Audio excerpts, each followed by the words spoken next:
Welcome to the Arch Advocate podcast. A second female lady shows up and accuses Brett Kavanaugh of rape from over 30 years ago. That's two ladies with stories that have nothing but holes in them. Nothing but holes. But holes. Nothing but holes. See what I did there?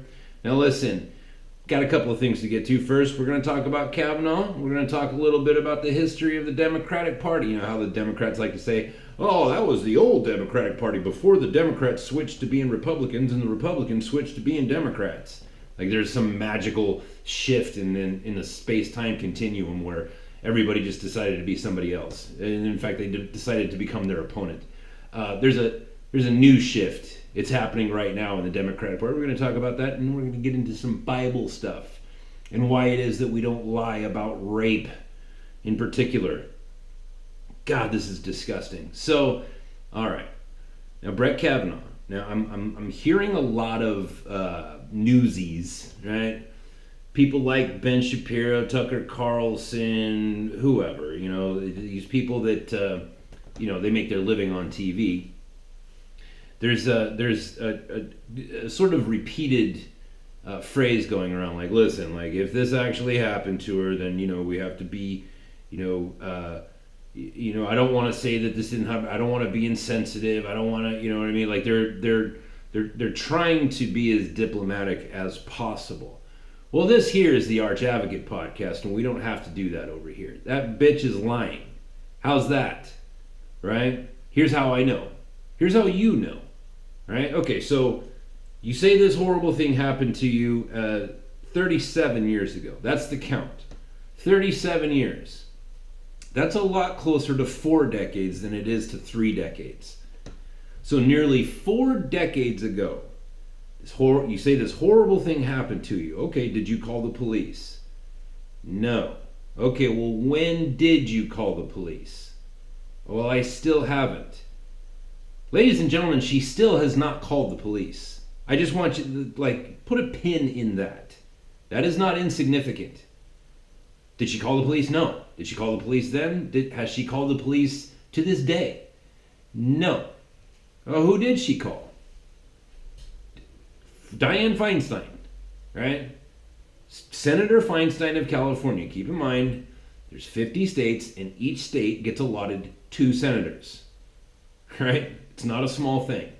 She doesn't call the police in Maryland, where the alleged crime took place, right? She doesn't call her local police. She doesn't call anybody. She writes an email to Dianne Feinstein, not the police, right? Dianne Feinstein does not represent law enforcement. So there's number one. And then there's all of the other, ancillary things like, oh, you can't remember where this happened. You don't remember when it happened. You have everybody that you said that was present there has absolutely no memory of what it is that you're claiming. Like what possibly could you hope since 1983, right? This happened in 1983, which was about a decade before the discovery of DNA. So you don't have any DNA evidence, you don't have any witnesses, you don't have any record of you talking about this to anybody, including your family, none of your friends, nothing. There's just nothing, right? And so what could you possibly, given those facts, right? You didn't call the police, you called Dianne Feinstein. You have absolutely no evidence, so therefore there's no way for you to allege in a legal proceeding that a crime has taken place. So since the law is off of the table, right? Brett Kavanaugh is not going to go to prison because there's no evidence. There's no evidence of anything. So the guy's clearly not going to go to prison. So what is it that you're after? Another thing of note is that Dianne Feinstein had that letter from her for 6 weeks before she brought it out. And what was going on during those 6 weeks? The hearings. Right? Now, the confirmation hearings of for somebody to the Supreme Court of the United States is so that any of these kind of charges can be alleged. The fact that Feinstein release this letter when she did, that is a tactical move. She has absolutely no interest in justice. If she did, she would have brought it up during the Senate confirmation hearings. But she didn't. She did this particularly at a time when it would be most likely that question in people's minds would cause, the government to come to a screeching halt and say, well, let's just wait.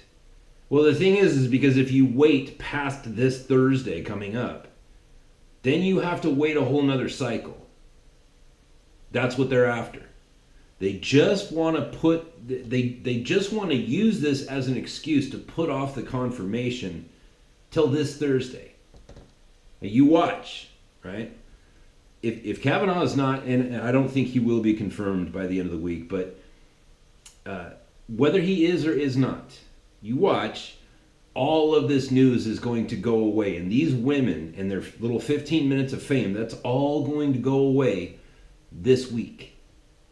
They're not, you know what I mean? And furthermore, so I made it clear, like, this is all, it's all bullshit. This lady's story, the new lady who came up, I don't know if you've heard this lady's story, but it's a doozy. She's talking about dildos and all kinds of weird, you know what I mean? It's just bizarre, right? But the Democrats have a history of this, all right? Let's go back to Harry Reid, just in 2012. All right, some of you, it's like you might not remember this, but let me refresh your memory if you will allow me to. All right, because the thing here is that these people they want to win by any means necessary. Who was it? Who was the old coach of the Green Bay Packers? Not Newt Rockne. Was it Newt Rockne? Somebody said, winning isn't everything. It's the only thing. Right?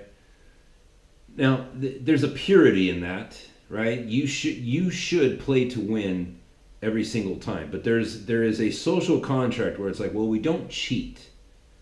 Right? Tom Brady does not take the field with a machete. Right? Well, I guess he doesn't want to win bad enough. Because if he really wanted to win, he'd take a gigantic knife out there and just start slaying people, so that he could win. Well, no, we have rules.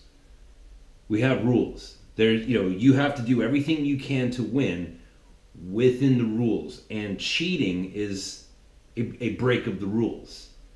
Now, this is something that I've made this point before. Like, one of the most dangerous human beings that you can ever encounter is somebody who's seeking power. You already have the power.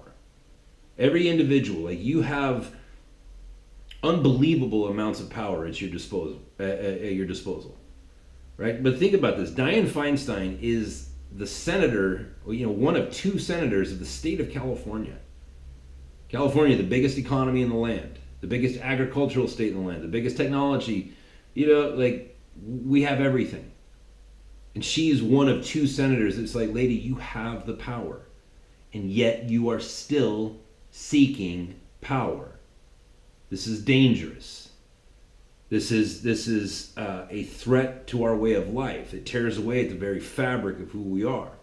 Because what this declares to everybody who views themselves as a Democrat or as a progressive or as a liberal, they see that, it's okay to try to destroy a man's life by accusing him of rape in order to win, in order to maintain power. That's despicable. And when you teach that, when you pronounce that to your constituency, you're saying, yes, listen, we have to cheat. We have to destroy as many lives. It doesn't matter. Winning is the only thing. Even if we have to cheat, even if we have to destroy innocent people, we have to win. We have to have power. Right? It's like, lady, you're one of two senators of the most powerful state in the union. And yet you're still seeking power. You are now a danger to our way of life. These little strategies, like, wait, you had this information and you hung on to it all the way through until Supreme Court hearings, you waited until it was over? Why? Why did you do that? Oh, well, because she asked to remain anonymous. Well, then why is she not still anonymous? It's game playing. They're playing games. 2012, let me get back around to that. 2012, Mitt Romney runs against Barack Obama, and it was a tight race. Right? The Storm and Mormon from Boston, right? The governor of Massachusetts was running a tight race against Barack Obama. Harry Reid stands up in Congress and outright accuses that man of not paying his taxes for a decade. He said, I know for a fact this man hasn't paid his taxes in a decade. Right? And then he goes on TV afterwards and says, well, let him prove that he pays his taxes. It's like, dude, that's not how it works. Right? For a number of reasons. One, our judicial system doesn't work that way. Right? You don't accuse me of something and then putting the proof of proving that I'm innocent on me. I don't have to prove anything.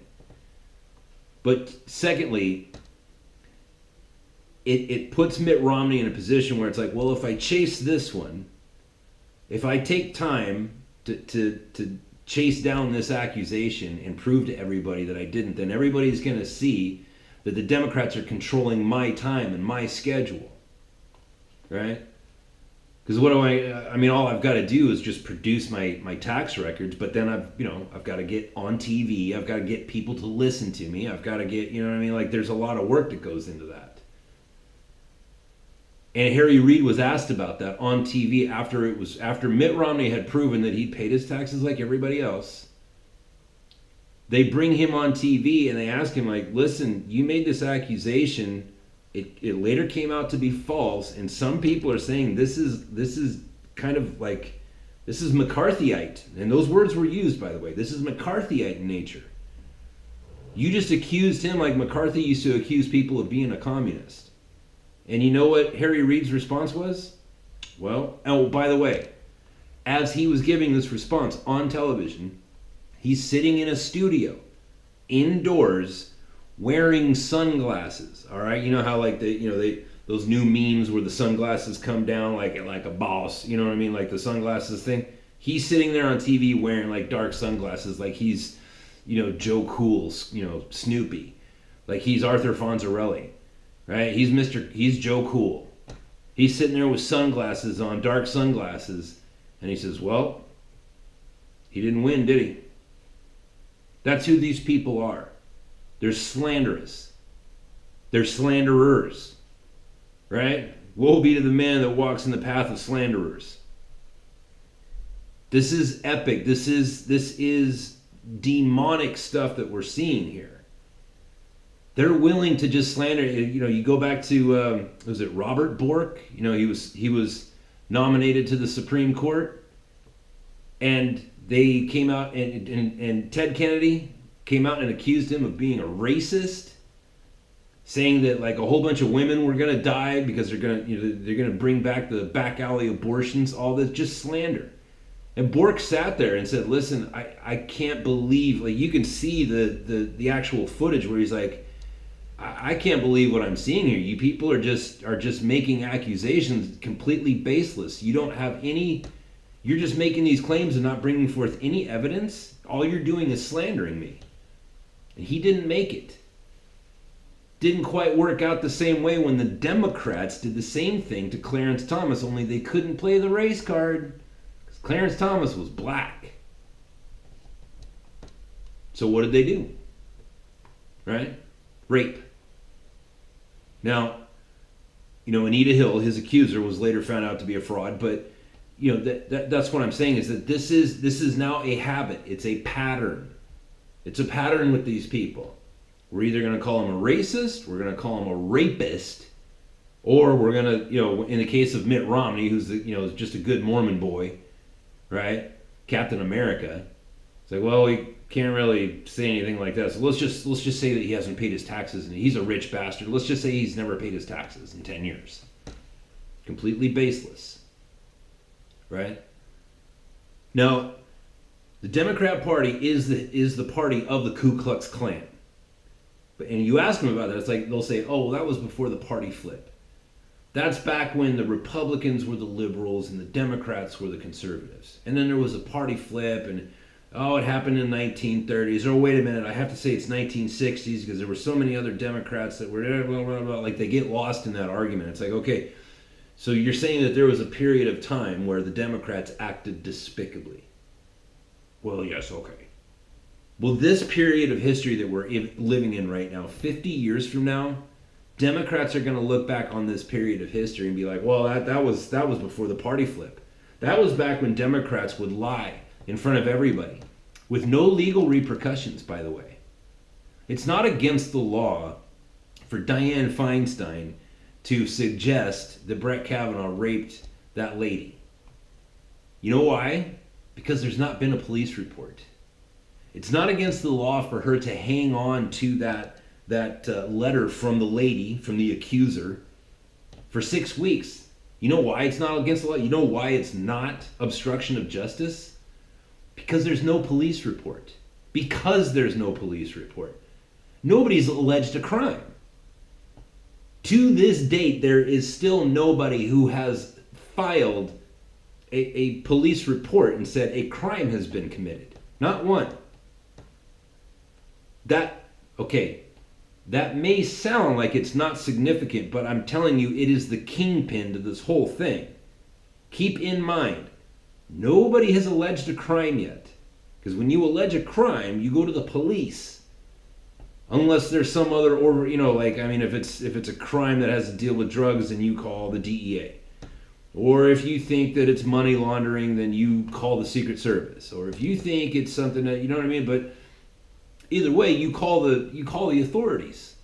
And you say, hey man, either A, crime has been committed, or B, I sincerely believe with all of my heart and with everything I have and every fiber of my being that there is a crime in progress that you need to look into. Not one of those has happened.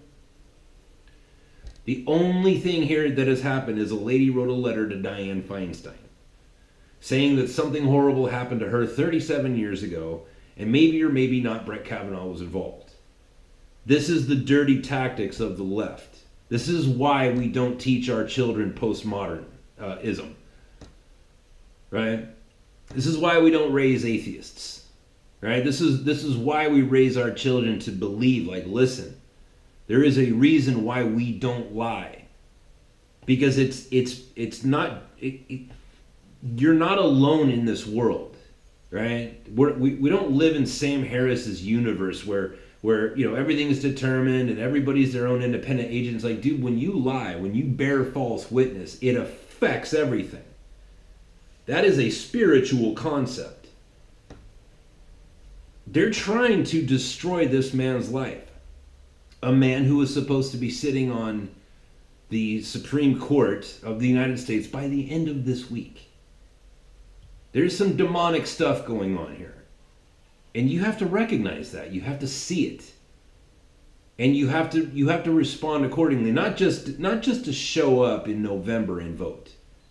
By the way, I'm going to be doing either one video or a series of videos on kind of taking a jab at people who say they're not going to vote this November. It's going to be done in jest, but it's going to drive home a very important point. Is like, look, you think you don't want to vote because you think your vote doesn't count, or you're not allowed to vote for people that you truly want. Well, listen, if you want to be able to vote for the people that you want, there are going to be some steps that you're going to have to take to get there.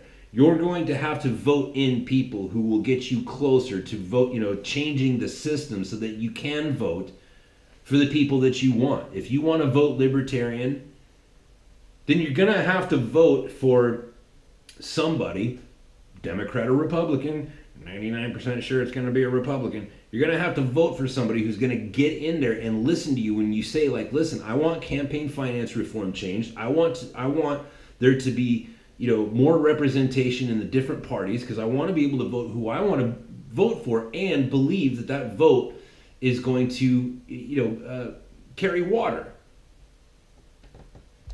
You're going to have to vote, right? You're going to have to vote. Like if there's, maybe you don't like Like for me, for example, in San Diego, there's Congressman Duncan Hunter. I've talked about this a couple times. That guy's my congressman. And he just got busted, spending a bunch of money, and then he blamed his wife and whatever. It's like, look, we have to get control of these people, and we have to let these people know, listen, son of a bitch, you work for me, right? In the hierarchy, as far as how our government works, the hierarchy, like, the higher you are in stature, the lower you actually are, right? I am a citizen, you are my congressman, you work for me, I pay your bills, you work for me. And if you don't do what I tell you to do, I'm not voting for you. I'm not going to hire you again. You're doing bad work. Furthermore, I'm going to go tell my friends. Politicians have a certain amount of narcissism in them that's good and necessary, right? And that's how we control them. With their ego, we let them know, like, if you do a bad job, if you do not represent my will, I will not be voting for you. And furthermore, I'm going to go to my friends and say, hey, listen, don't vote for Duncan Hunter. He bought a $600 plane ticket for his bunny with money that I paid him. And then he blamed his wife like a little bitch. Right? Now I have something in the works where there's another there's a lady that's running for Congress in San Diego, not in my district, but actually the very next district over. And I hope to have her on the show today. And I want to talk to her because I want, we need to talk to these people now with podcasts and with, different social media. We need to let these people know that these times are over. We've had uninterrupted wealth for many decades, and so we kind of just let it slide. But that time is over. That time is over. We have to control these people and let them know, like that thing with, the slush fund. That I think it's $17 million has gone to pay for, all the victims of sexual assault by Congress people. I was talking with Tim Preuss about this. That was like 1993 or 94 when Congress voted that thing in for themselves, where they decided, like, hey, let's all vote. And we'll create a little slush fund here so that when our interns, after we're done banging them, and they sue us, like, we'll have this hush money thing, and the taxpayers will pay for it. Tim Preuss brought up this on the podcast when I was talking to him the other day. You know how many Congress people voted no on that? 0. There was not a single congressman or woman when that was voted on that voted no. There were some people that abstained from voting at all. That's not the same thing as saying no, is it? Every single vote, when Congress sat down and said, hey, let's put together a fund of taxpayer dollars so that when we are accused of rape, we can pay these people off and the American people will pay for that rape. You, dear listener, are paying, and me, we're paying for rape. And not a single one of your congresspeople, not one of our congresspeople voted no. That has to stop. And you have to stop it. You do. It's down to you. And you have to vote this November. I don't care, dude. No, the Illuminati is not controlling everything. All right?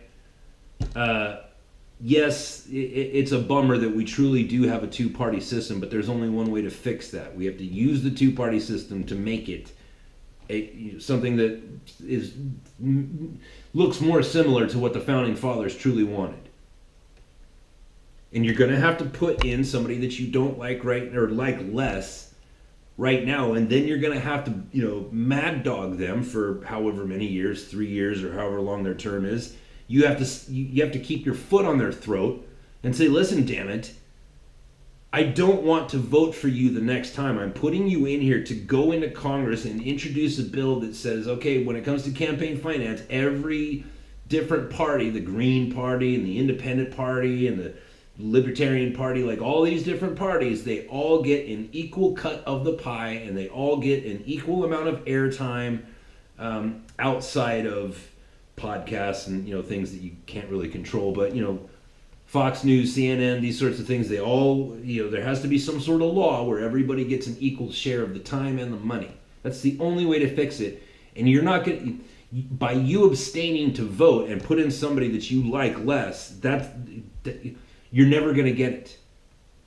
I heard somebody say one time, this was back when California was, arguing about gay people getting married. I heard these gay people, these two dykes, like full-on bull dyke, Doc Martin wearing, short haircut having, like dykes. They're like, I'm not voting for everybody until they legalize gay marriage.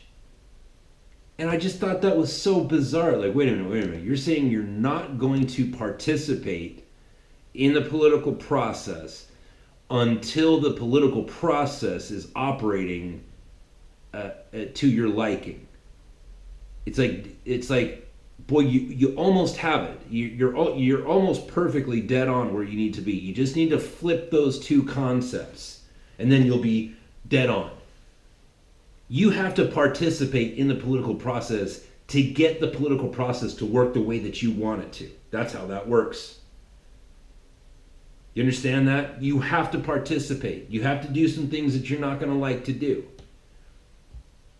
Right? You have to. And if you don't, well, Dianne Feinstein will say, thank you very much. Thank you for handing the power over to me.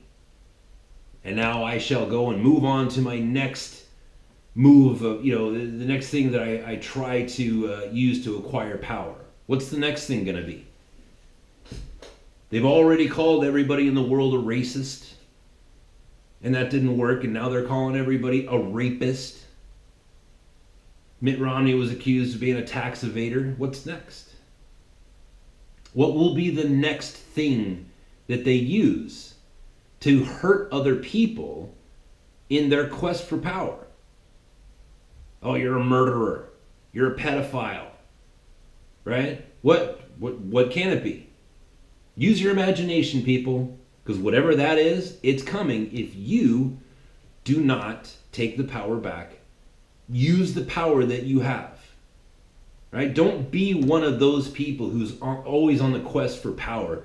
Be the person who understands they already have the power. And you go and vote. You use that power. And don't let these people get back on TV with their sunglasses on going, well, Kavanaugh didn't get confirmed, did he? I guess the ends justify the means. Yeah, we ruined this man's life and the life of his children forever. But, we won. So what does it matter? That's who those people are. They're disgusting. They are disgusting human beings. Anyways, Bible stuff. Now listen. There's a lot of, you hear a lot of people, as a Christian, like you hear a lot of people going like, oh man, how can you believe in a book that endorses slavery and justifies rape and blah, blah, blah, blah, blah. It's like, okay, well, show me where it says that. Oh, I just know, don't Google it. You have to show it to me. Oh, I don't know where it is. Oh, okay, so then you've not actually studied it. You're just taking the words that somebody else told you and believing that their interpretation of it is correct. But you yourself have not sat down with the book and the never-ending amounts of commentary that's on that book. Like, you haven't studied it yourself. Okay, well then I don't really need to talk to you about this because this is not something that you are particularly interested in. What you're really interested in is feeling right. You're so interested in that you'll just believe what anybody told you about, like, the most published book in the history of humanity. But you yourself have not studied it. So I guess we're done here, right? But there is a passage that it's a tough one. I'll give you that. There's a number of those. There's a number of really tough passages, and one thing that you have to do if you're going to read any work, really, like if you read Shakespeare, like you have to kind of put yourself in that mentality of what it would be like to be alive back then, right? Shakespeare is a hard read. There's a lot of really big words, right? There's a rhythm to it that takes, for average people, it takes about a half an hour. Like, if you want to read Shakespeare, you have to read Shakespeare for about a half an hour before your mind switches over into, okay, I guess we're reading Shakespeare now. It's like speaking another language, right? And then you have to put in the context of, like, well, this is, all these these fictitious characters. This is all happening without, electricity and automobiles, and what I mean. Like, you have to put yourself in the story. And it's the same way with the Bible. No matter what book you're talking about, Old Testament, New Testament, you have to keep in mind that it was a very different way of life. In fact, all of human history, right up until about 150 years ago, was a very different. It cracks me up when people say things like, if I had a time machine, I'd go back and I'd kill Hitler, right? Oh, if I had a time machine, I would go and, I would find out if the ancient aliens built the pyramids, right? Like, it's like, okay, listen, number one, if you had a time machine, you would go back in time and you would panic so much that you would die. All right? If you went back to even just to Hitler's time, right? You would step out of your time machine and realize that there's no ATM machines. There's no way for you to get money. Right? So the first thing that you're going to run to is, how am I going to feed myself now that I have gone way back in time? Right? Then you're going to find out that, like, not everybody has electricity. Not everybody has indoor toilets, right? Not everybody bathes. Okay, listen, here's another thing. Like, how we all take a shower every single day? Okay, well, that is something that your great-grandparents did not do. That bathing every day nonsense, like, that is a brand new concept. Because we've recently figured out, like, some of the laws of hygiene, and, like, hey, dude, you got to take a bath every day. Your great grandparents didn't know that, and therefore they didn't, like, that's where that saying, like, don't throw the baby out with the bathwater, that's actually where that comes from. Yes, there were actually babies being thrown away in the bathwater, and I could get into the story of that, but, like, dude, these sayings, they come from somewhere. Right? These sayings, there was a time when that saying made a lot of sense. And the fact that it doesn't make sense to you, it means, like, well, you have to put yourself in the story. The reason where here, I won't leave. For you people who've never heard this, it's back in the day, not long ago, like 200 years ago or 300 years ago or whatever. People didn't bathe every day. As a matter of fact, people usually only bathed once a year. And the one time that they would bathe was for a wedding ceremony. Like, if your daughter was going to get married, then the whole family would bathe. But it went in a hierarchical structure. Like, the dad would go first, and then the bride-to-be would go first, and then the dad would bathe, and then the mom would bathe, and then, all 5 kids would bathe, and then finally, the last person to bathe would be the baby. But by that time, that water was filthy, just muddy. And sometimes, people would walk away from their baby, and the baby would go underneath the water and drown, but the parents couldn't see it because the water was too muddy, and they didn't realize, it's like, oh, where's my baby? It's like, hey, dummy, it's underneath the bathwater. So that's where the saying comes from, don't throw the baby out with the bathwater. Because, yes, they were literally throwing out babies with bathwater. Isn't that gross? And now that you understand the context of that story, of that saying, like, it makes it a little bit like, oh yeah, I guess that makes a lot of sense if you were in that time. It certainly wouldn't make any sense today. It's like, how many times have you heard a saying, it's like, who's throwing babies away? I don't understand. Don't throw the baby out with the bathwater. What does that even mean? Right? Don't look a gift horse in the mouth. Right? A lot of you probably know is that the way that you tell how healthy or how old a horse is you look in its mouth. right? If it's got sores in its mouth, it's a sick horse. If it's got long teeth that are, kind of sticking out sideways more than up and down, that's a very old horse. Don't look a gift horse in the mouth. It's like, listen, if somebody's giving you a horse, just take the damn horse. Don't check it.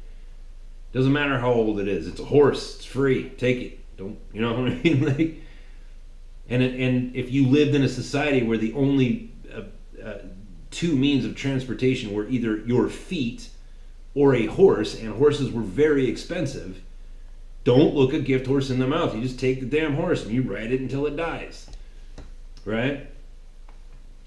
So let me digress. The point of saying all of that is, like, look,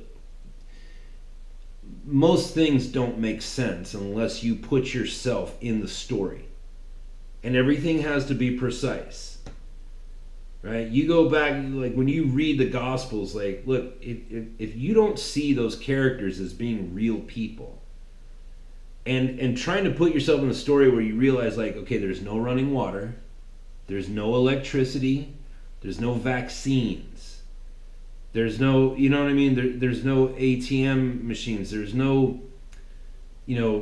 savings and loan or bank or credit union. You know what I mean? Like, there's no grocery stores.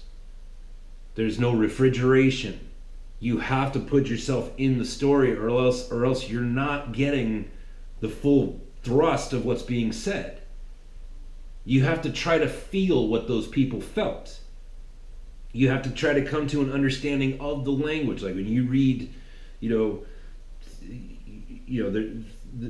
when, like, Matthew, Mark, Luke, and Paul, and Matthew, Mark, Luke, and John, and then Paul wrote, and whoever, and Malachi, and all those guys. Like when they wrote from a Hebrew mindset, and the Hebrew language has its own rhythms. It has a very distinctly different idea of poetry than English. Like in English, our poetry is within rhyme.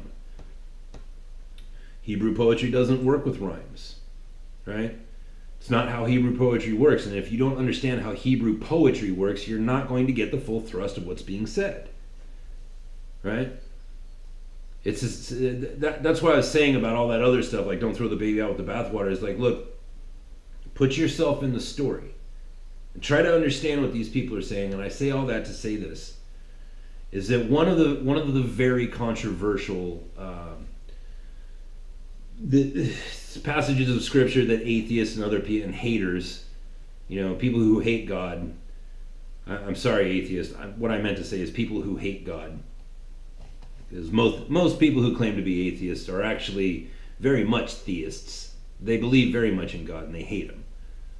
And anyways, what those people will like to use is a place in the Bible, in the book of Deuteronomy, which I don't know why people are shocked every time I say this for the first time, but outside of the Gospels, like Deuteronomy is far and away my favorite book. And people are always like, oh my God, how can that possibly be? It's like, it's a beautiful book. You should read it. You should read it. Like, it's full of really cool stories, and it's got some really compelling things. But anyways, there's this one part. There's a number of parts. I'm just going to read this one, but there's this one it's what atheists and those kind of people like to throw in the faces of people like me. Like, see, look at, they're condoning rape, and it's Deuteronomy chapter 22, verse 25, and so on. 25, 26, 27, and so forth.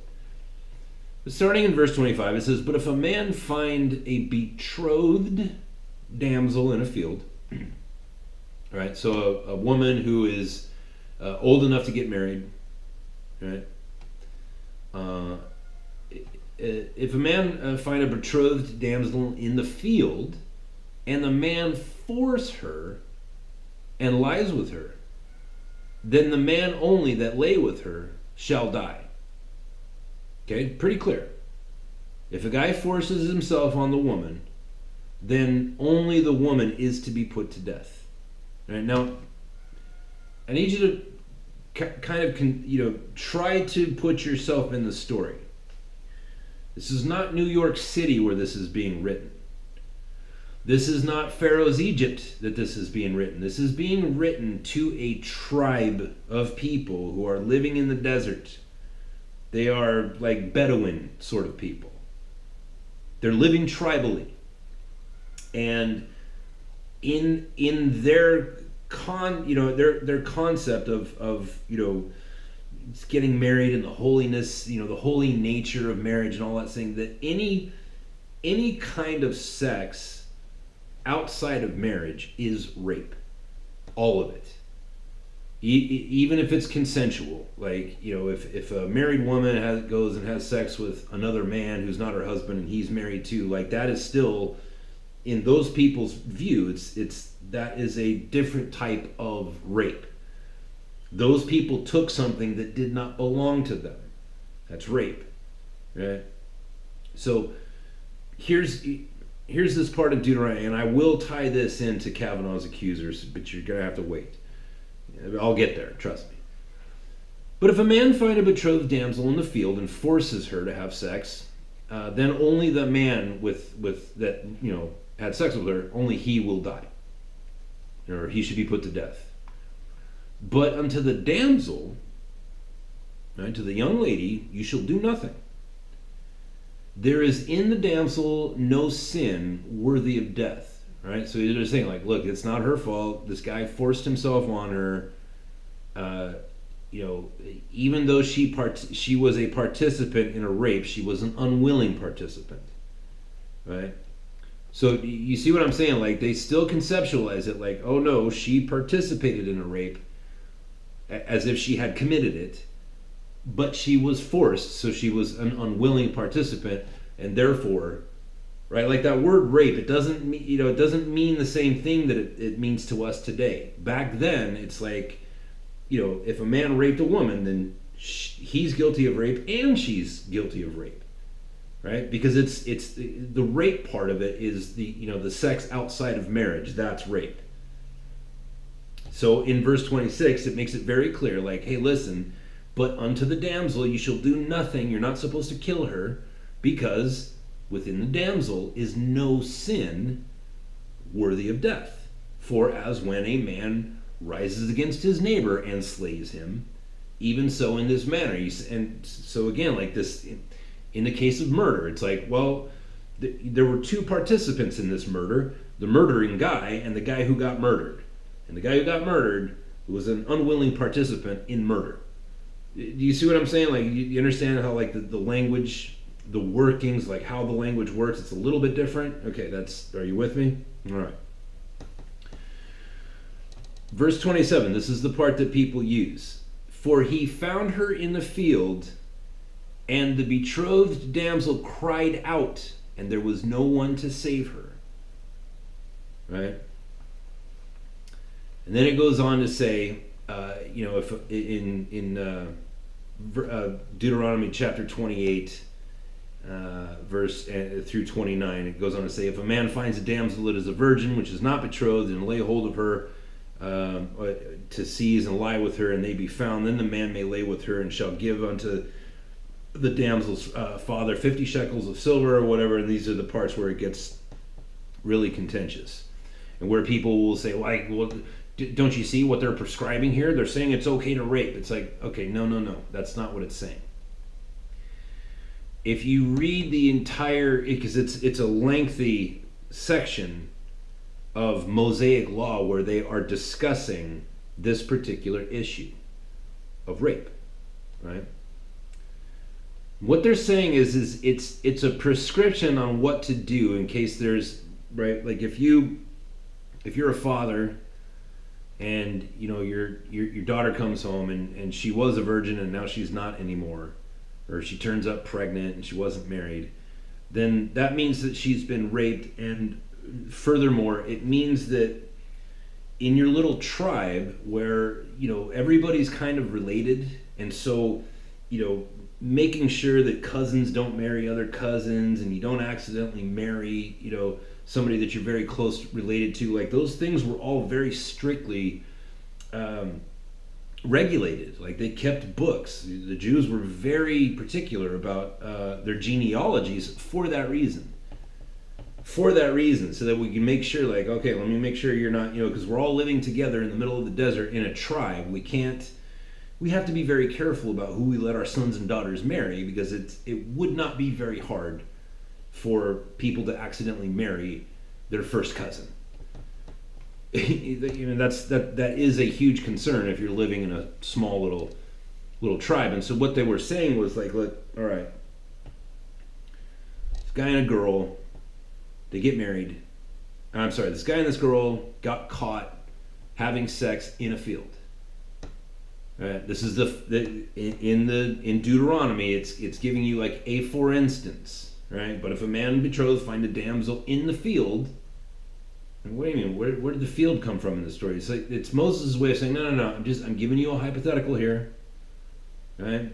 If this happens, for example, in a field, a man and a woman are having sex. First, you have to find out, was this consensual or was it forced? Well, why would you need that? Why wouldn't it, just be rape? What if she just said I was raped? It's like, well, clearly she was raped, because everything that isn't sex within marriage is rape. The word meant something different to those people. So you have to find out, what is the nature of this rape? And so they would say, like, you have to go get the girl, pull her aside and say, now, sweetheart, did you cry out? Well, what does that have to do with anything? Well, what it's saying is look, teenagers tend to be horny, all of them, and they tend to make a lot of mistakes, a lot of foolish mistakes. Right? Now, there's some people that are very disciplined with their. One of the girls that we all, in our circle of friends growing up and in high school and in youth group and church and whatever, like, we all had our circle of friends, and in that circle of friends there was always like the hottest girl, right? And for me, in my group of friends, her name was literally Jasmine. I'm not kidding. That was not her stripper name. Her name was Jasmine, and she loved Jesus, and she was by far the most beautiful girl in our little circle of friends growing up. I mean, she was super hot, right? And Jasmine did not have her first kiss, literally, did not kiss a boy until the day when we were all watching as she stood on the altar swearing her vows to her new husband, Dustin. And Dustin, boy, he dated, I don't know how that happened, because Dustin dated a lot of ugly, like horrifically ugly women. And how he ended up marrying like the hottest one of them all, it just baffles me. Anyways, some people are like that. I, however, was not. I was smashing ass early in my teen years. But the point is that they would take the lady, they would take the girl aside, and they would say, now listen, honey, there's a pretty good chance that somebody is about to be stoned to death. So I'm going to ask you a question now, and however you answer is fine, all right?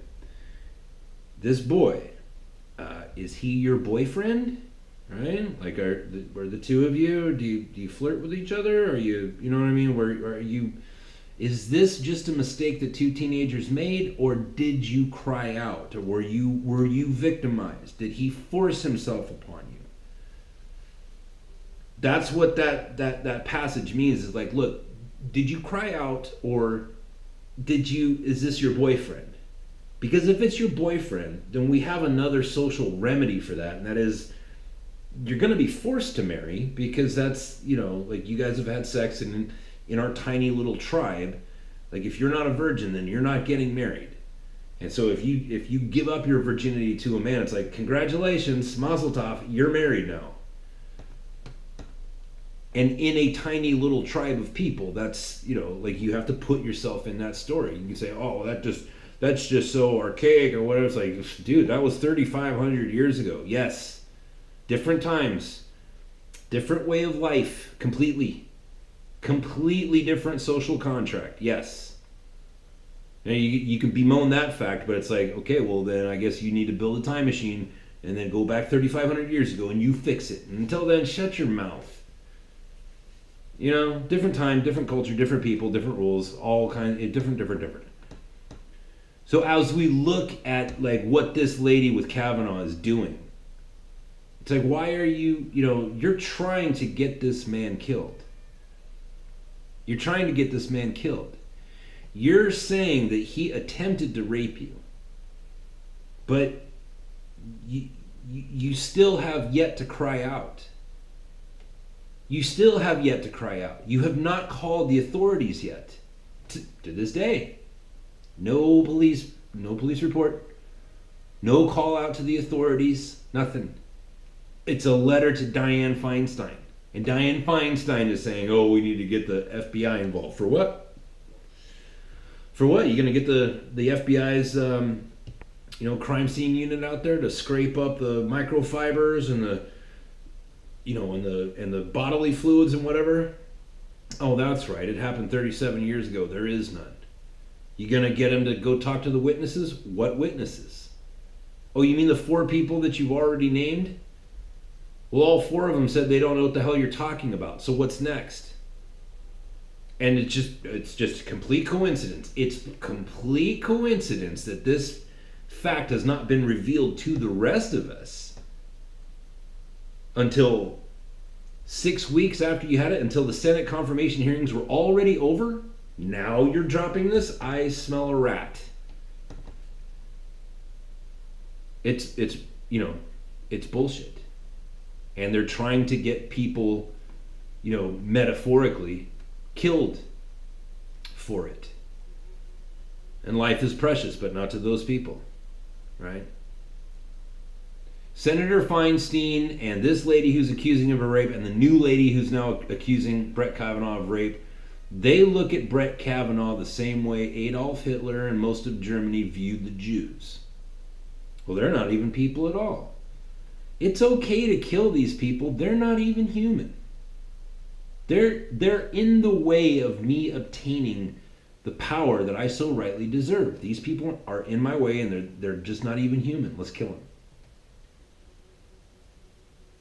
The dehumanization of what we're seeing on of Brett Kavanaugh, and the way that Joe Biden gets on stage and calls everybody the dregs, everybody who voted for Donald Trump, the dregs of society. You know what the word dreg is?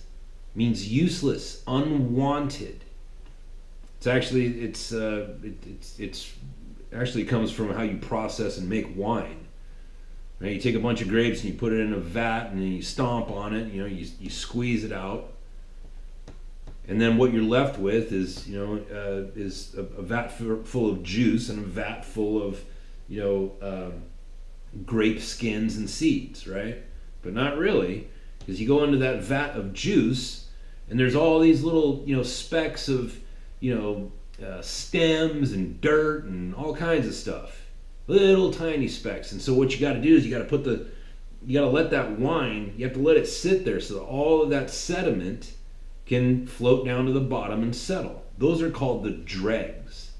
It's the useless, unwanted things that ruin it for everybody else, right? If you open up a bottle of wine and there's chunks of stuff in it, well, that bottle of wine is ruined because there's dregs in there.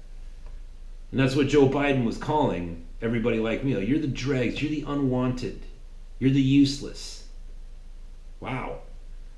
Very dehumanizing language, very dehumanizing actions coming out of these people. All right, that's it for today. Thanks for joining the show. Hey, listen, support the show. Go on to archadvocate.com, arch-advocate.com if you want to support me on Patreon or PayPal. It's really up to you. I would appreciate it because this show costs money to produce. If you want to do that, go on and let me know too. Send me an email and I'll read that out on the show. Also, because I had a new listener had written me and said, hey, I've got some software that I'm writing, in maybe in about 2 years we're gonna have a cryptocurrency around it, and I'd like to be able to come and talk about that on the show. I was like, hell yeah, come on. There's another thing too. If you want to argue with me, I'm always open to that, right? I love, argument is good. It makes me sharper. It makes you sharper. It makes us understand each other better. Arguing is fun. as long as it's civil.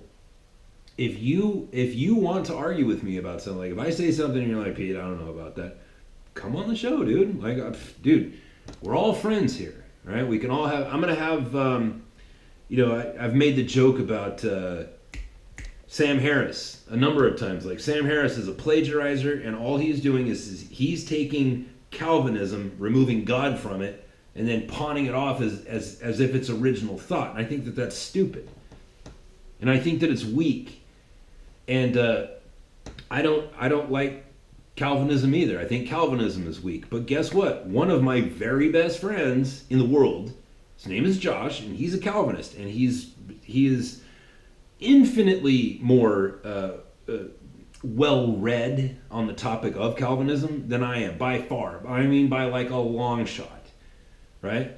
And he and I argue about Calvinism like fairly regularly, right? But guess what?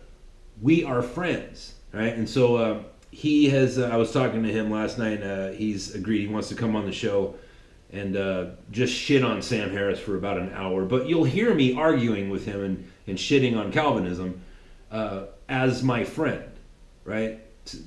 And I say all that to say this, like, if you have something where I say something, you disagree with it, you want to argue about it, dude, bring it.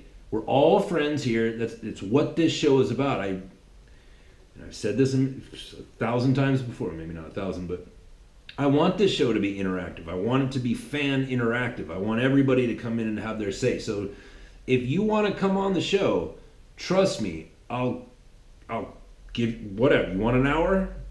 Whatever. It's cool. Tim Preuss, like, he's, I like libertarians. I like what they stand for, but I mean, there's some things about libertarians where it's like I look at and I think to myself, like, I hear what you're saying, but I don't know that that's going to work, right? But it's cool. Like, we can argue about those things and get better, get closer to one another, right? Become better friends and understand each other's arguments that much better. We need that. Anyways, until tomorrow, my friends, have a good day.